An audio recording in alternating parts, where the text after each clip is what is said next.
Un cimetière. C'est l'endroit idéal pour un rendez-vous, non? À cette heure, il n'y a pas un chat. Personne ne viendra les déranger. Adrien met le bouquet de fleurs entre ses dents, grimpe par-dessus la grille comme il l'a déjà fait des centaines de fois et se retrouve de l'autre côté du mur. Il remonte la pente en frissonnant et ses baskets crissent dans la neige à chaque pas. Quel idiot! Il aurait dû mettre ses bottes. Les croix dépassent à peine du brouillard et il règne le silence des matins de jours fériés. La plupart des sépultures tombent en ruine, mais pour Adrien, c'est le plus bel endroit du monde. Il sourit à la gravure en pierre d'une jolie dame à moitié mangée de mousse et adresse un petit coucou joyeux de la main aux 10 soldats français qui reposent dans le carré militaire depuis près d'un siècle. Leurs noms, il les connaît tous par cœur. Autrefois, avec Marion, c'était leur terrain de jeu préféré. Ils se cachaient parmi les tombes. Ils connaissaient chaque allée, chaque pierre fendue, chaque médaillon. Ils se donnaient rendez-vous sous le feuillage du grand cyprès tous les mercredis après-midi.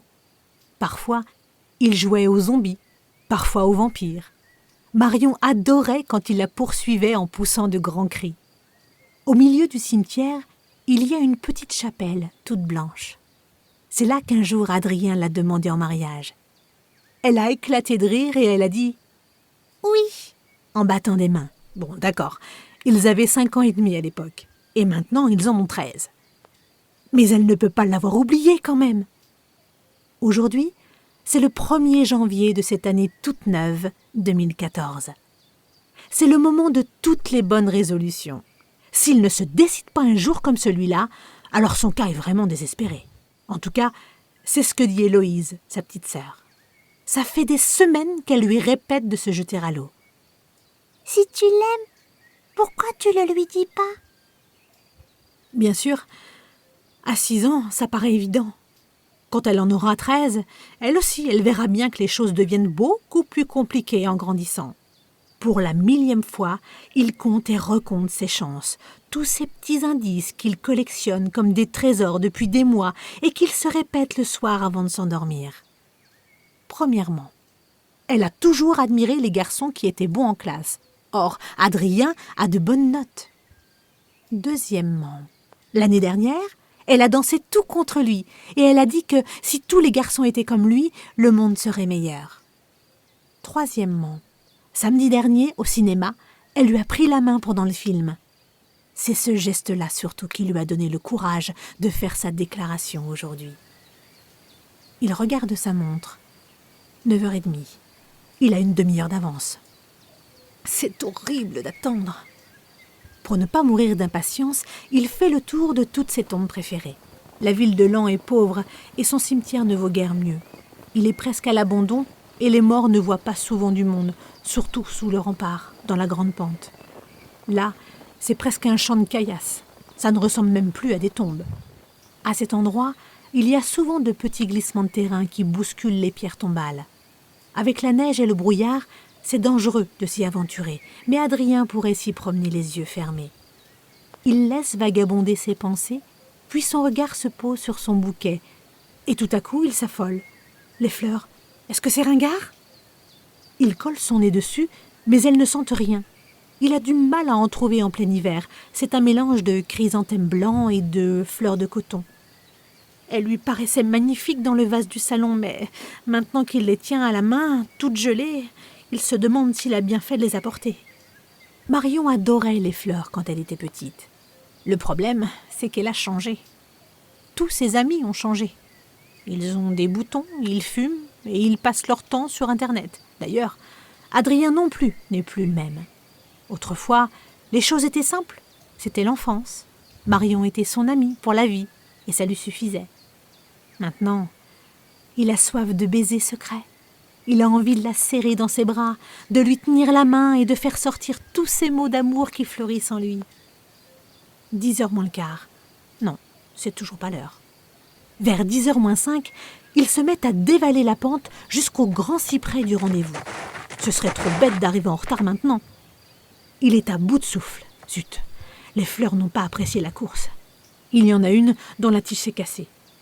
Il se tient debout devant la pierre tombale sous le grand cyprès. Celle-là est la préférée d'Adrien. Il y a tant de souvenirs ici. Quelqu'un a gravé 2 petites silhouettes dans la pierre grise à cet endroit. Adrien s'est toujours demandé qui l'avait fait, mais il aime ces 2 personnages. On dirait un père et son fils qui se tiennent par la main. Enfant, Adrien rêvait que c'était lui avec son père. Avec son carnet à dessin, il essayait 100 fois de le reproduire. Quand Adrien a du chagrin, il dessine. C'est son secret à lui.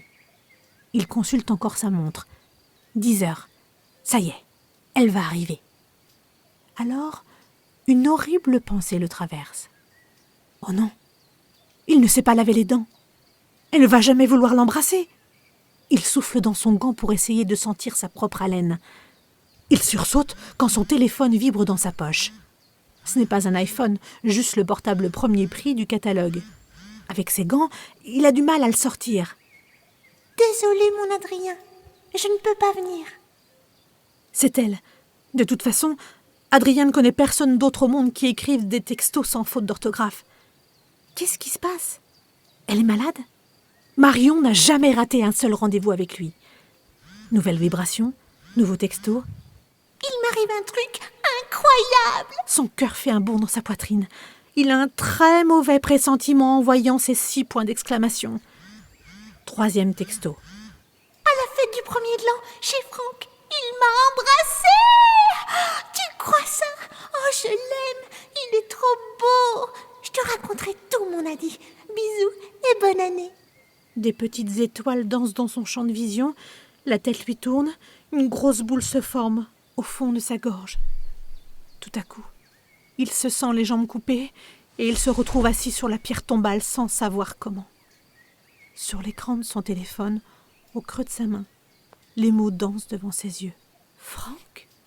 Il ne connaît qu'un seul Franck. Il a au moins 15 ans. Il est en 3e. Un grand blond avec une longue mèche sur le devant et des yeux bleus. C'est le genre de garçon qu'on écoute quand il parle. Et quand il lance une blague, tout le monde rit, même si c'est pas drôle. Le genre de garçon qui marche au milieu du trottoir en faisant de grands gestes, qui est invité à toutes les fêtes, qui parle fort et qui s'habille avec des vêtements de marque. Le genre de garçon qu'Adrien ne sera jamais. 15 ans. Comment il peut lutter, lui, du haut de ses 13 ans? Et 3e. Il pourrait pas sortir avec des filles de 3e, hein? C'est trop leur demander? Il a du mal à appuyer sur les touches, même sans ses gants. Il ne sait pas si c'est à cause du froid, mais ses doigts tremblent. C'est super, Écrit-il. j'ai hâte que tu me racontes.